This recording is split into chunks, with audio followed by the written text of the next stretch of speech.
cold-blooded programs meet in the Sweet 16 on Friday, March 24th, with a berth in the Elite Eight on the line. Oddsmakers installed the Florida Gators as 1.5-point favorites early in the week, and that line has grown to 2 points.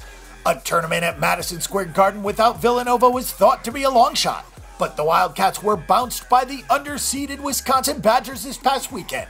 The Florida Gators were a trendy pick to get upset on the first round by East Tennessee State, but they rolled past the Buccaneers and dominated the Virginia Cavaliers.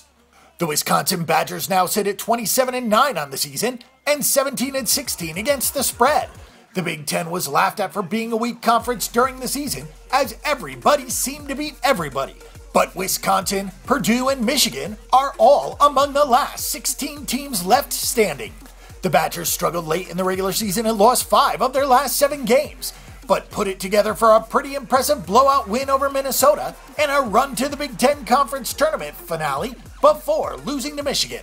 Their prize for that late season Jekyll and Hyde act was a number 8 seed, but now they're laughing back at everybody else.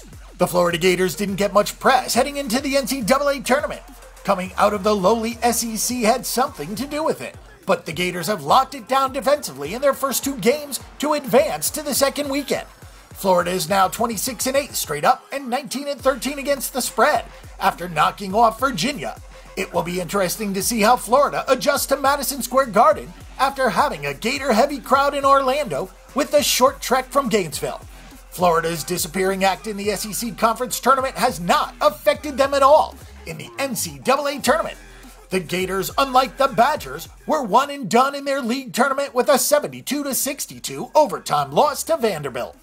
At some point, Florida is going to need a big game from its 2 top scorers. Wisconsin is already getting big games from its most important players, and the Badgers are more than capable of stacking up defensively with Florida. Wisconsin has a great chance to move to the Elite Eight here, and to catch them at this number is a pretty good play. Both teams can adjust and match up, and Coach Greg Gard has been tutored by one of the best throughout his career, so that should create a bit of a coaching advantage for the lower seed. Our pick and prediction is for the Wisconsin Badgers at +2.